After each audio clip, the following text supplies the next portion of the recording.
Hai, saya Liza Ramzi. Hari ini kita dalam segmen Resepi Ramadan bersama Adabi. Menu kita hari ini, kari ikan jenahak. Jom kita start. Panaskan minyak. Okey, minyak dah panas. Kita tumiskan bawang besar, bawang putih, halia. Tumis sekejap, bagi dia sampai naik wangi. Lepas tu, kita masukkan halba campur dan daun kari. Okey, tumisan kita pun dah bau wangi. Kita masukkan serbuk kari ikan adabi dan serbuk cili adabi.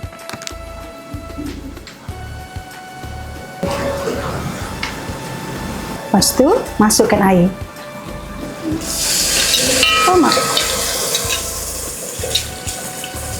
Kita tumis hingga pecah minyak. Okey, tumisan kita pun dah pecah minyak.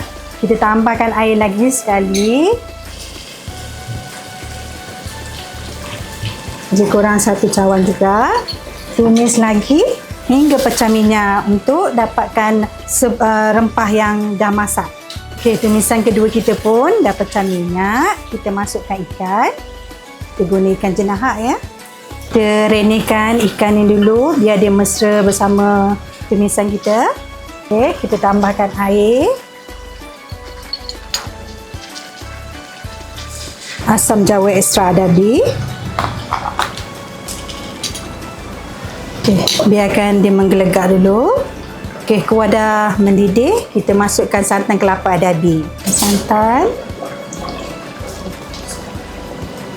Sedikit gula melaka. Menambahkan rasa, garam, kacau-kacau rata. Jangan kacau lama-lama sangat sebab takut ikan tu hancur. Last, masukkan tomato dan kacang bendi. Biarkan dia mendidih sekejap. Kuah dah pekat, boleh tutup api. Okey, kuah dah mendidih, pekat macam ni. Siap. Okey, siap kari ikan jenahak. Selamat berbuka.